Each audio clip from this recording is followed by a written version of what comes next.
Bonk.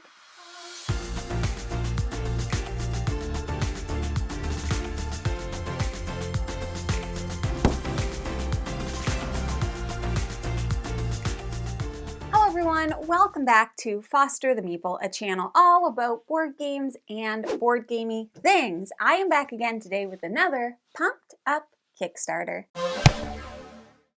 And today's pumped up Kickstarter preview is on DiceVerse from Schvilly Games, who very kindly sponsored today's video. Now this game is going to be coming to Kickstarter. I will have all the links and everything that you need to know in the description below.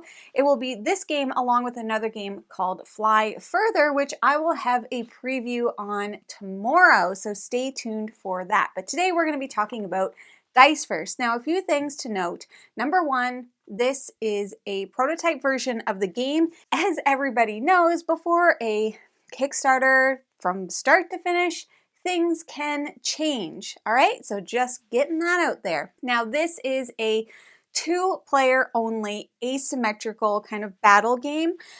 So I am going to kind of give a little overview of each of the 4 factions that you can play, but as per usual with my preview videos, this is not an official how to play. It's more of an overview to help you figure out whether or not this game is a good fit for you. And you're probably like, where's the rest of the box? Well, my friends, the rest of the box is used as the board. So with that being said, let's dive down to the board and learn a little bit more about DiceVerse, shall we? Let's do it. DiceVerse is a 2-player only dueling battle game where your army is represented by dice that you control using your cards. The goal of the game is to destroy or capture all enemy units or to destroy their base. But what does that mean? I am so glad you asked. Let's take a closer look at how the game works. Before we get into it, this is the setup. Now I have selected the aliens versus the necromancers for our demonstration, but just so everybody knows, there are a total of 4 factions. So there's also the cultists and the elementalists. So these are the other 2 factions. There are 4 different landscape boards in the box. I have selected the aliens landscape, so you can see we got some crop circles going on here, but there's one that's kind of themed towards each of the different factions that you can be, but the board itself doesn't really affect how you play. It's more for aesthetic purposes. All right, let's get into it. So DiceVerse is played over a series of turns, and on a player's turn, they will perform the following actions. First, they can choose to perform a start of turn action from their faction board. So let's have a look over here at the alien board. You will see they have some start of turn actions right up here. Necromancer has their own over here. Then they will play a card for a unit or base.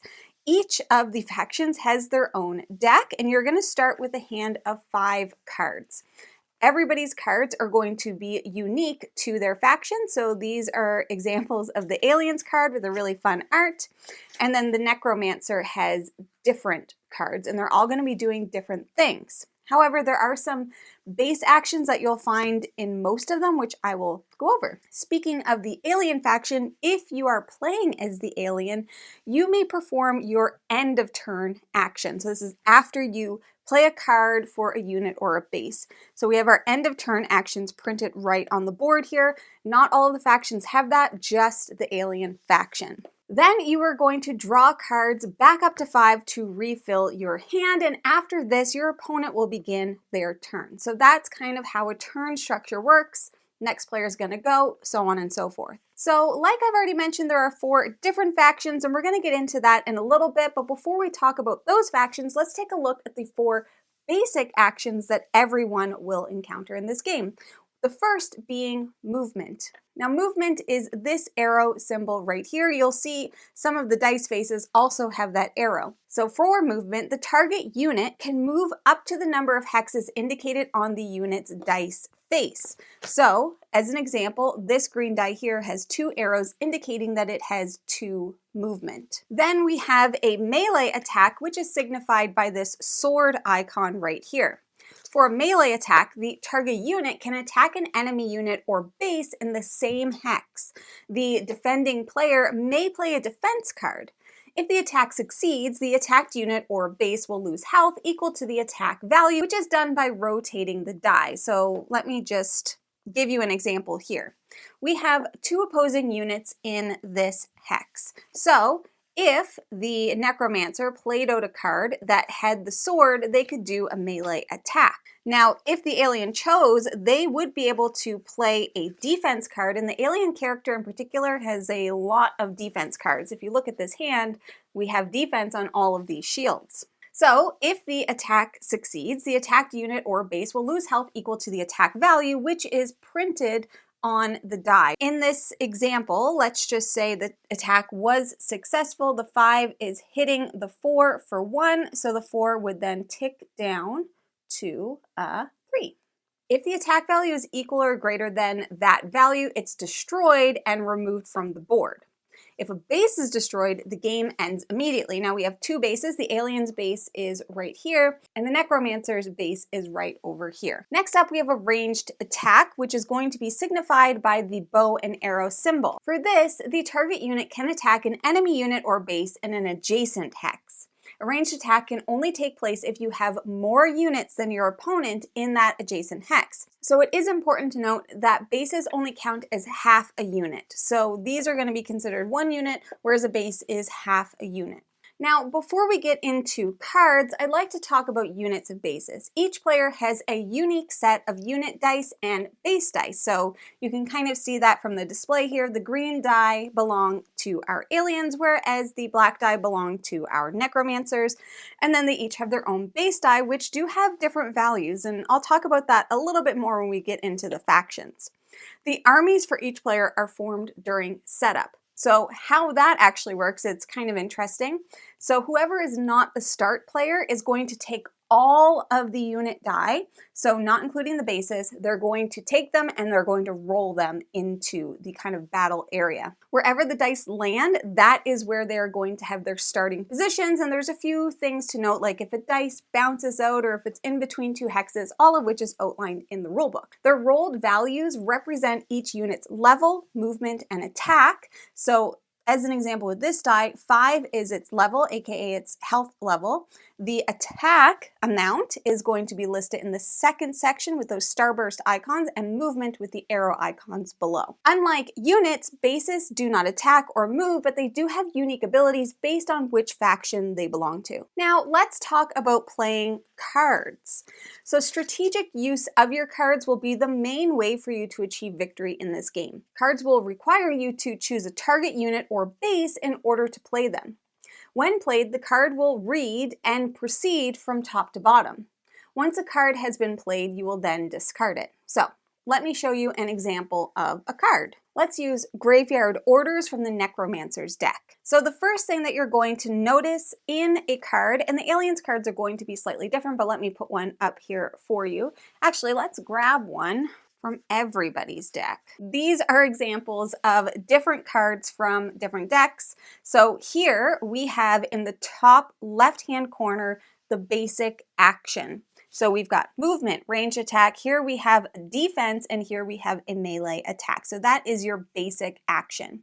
Some of the cards will also then have conditions for an additional action, which you can see right down here. So on the Necromancer card, it says 4 to 6, and then you can also do a movement. Now, in order to perform that additional action on the card, the target unit must match the level specified here on the card. So in this instance, it would need to be level 4 to 6. However, any of your units can perform the basic action on the card. The additional action will have a title at the bottom of the card and then some wording that lets you know kind of how it works. So in this instance, for Graveyard Orders, the additional action is all skeletons in the target hex and all adjacent hexes can move. All right, so they're all going to have their additional actions outlined at the bottom of the card. You will also have defensive cards available. When your unit or base is being attacked, you can choose to play a defense card, which can protect a single target from a single attack. And the entire effect of the card must be carried out in the specified order.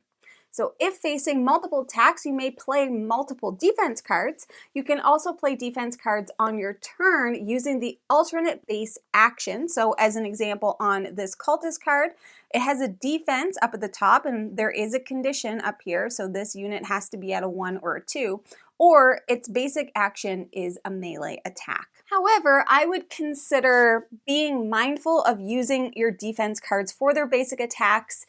You shouldn't do that really unless it's your last resort, because defense is super helpful, super helpful. The last step of your turn, as mentioned, is to draw cards back up to 5. Now, during this step, you can also choose to discard any cards from your hand as well, just ensuring you end with 5 cards in hand. The game will end immediately when one of the following conditions are met.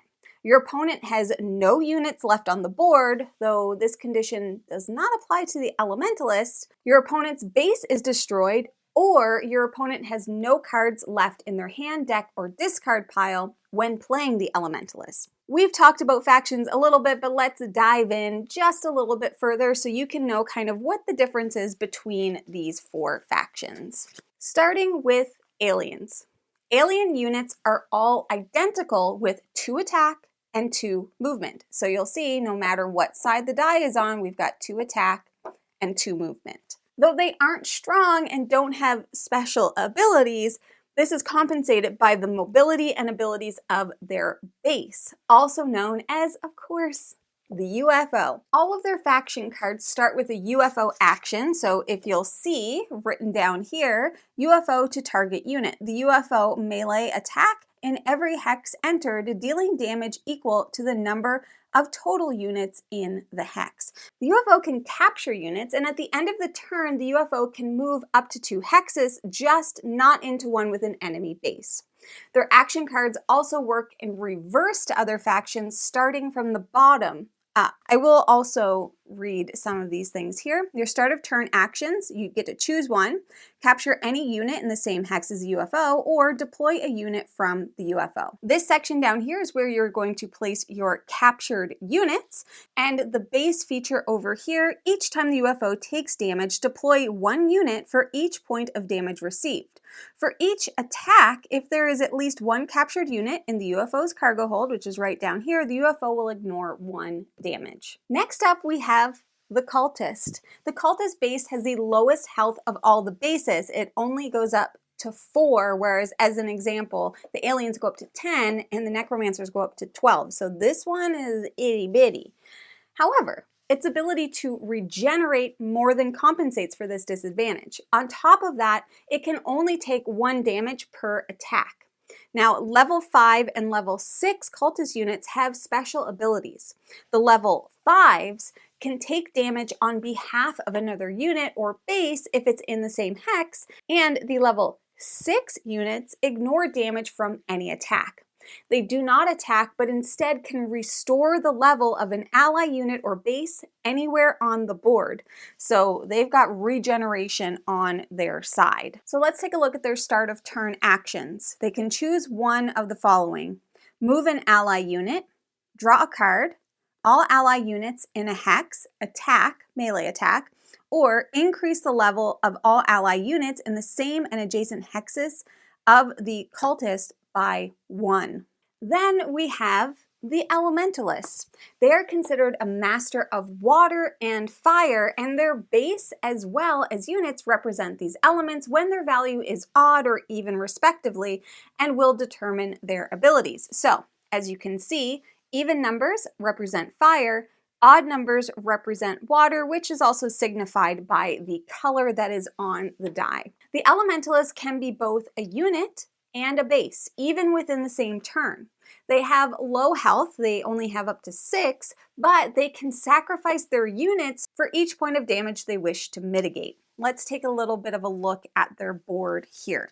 So their start of turn actions include, you'll need to choose one available action based on the Elementalist level. So once again, if it's even, it would be fire in the red, and if it's odd, it would be water in the blue. So for fire, which is an even value, move any ally unit to a hex containing the lowest level enemy unit. If tied, you get your preference of which.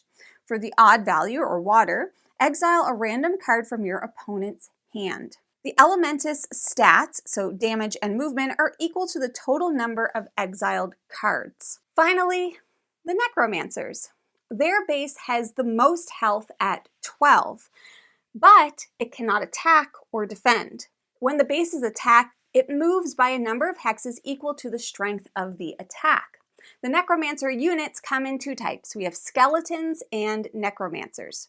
Skeletons can resurrect after death, while necromancers can resurrect skeletons. So let's take a closer look at their board. Your start of turn actions, you can choose one of the following. Move one space for up to 2 skeletons, or up to 4 necromancers create level 1 skeletons in the hex containing your base. Necromancers each make 1 skeleton and their location on the game board doesn't matter. So as you can see, there's different play styles for all 4 of the factions, and bonus, in the rulebook there's actually strategy tips for playing as that factions as well as for playing against that faction. So it has a little bit of help either way, or you can figure it out on your own. So the question then becomes, who is this game for? This is a game for fans of strategic asymmetrical games. This is a highly interactive battle of wits where you are trying to use your strengths to overcome your opponent.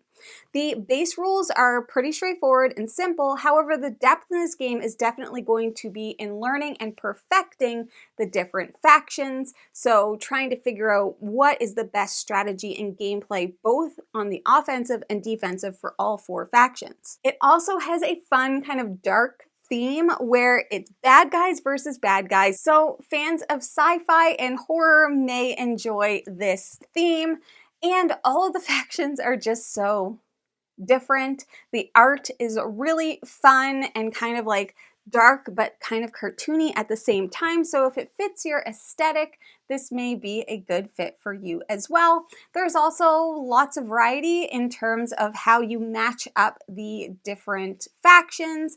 Like I mentioned, let's move these off of here. The game board is elevated based on the box, and we have the aliens location. This one here is for the cultists.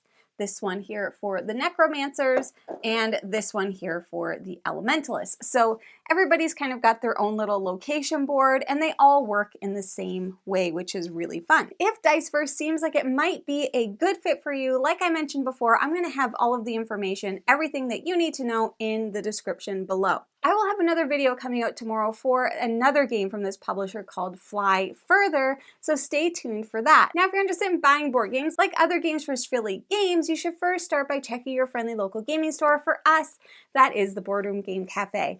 And if you like what you see, please subscribe. I hope to see you again soon, and now I say goodbye. Goodbye!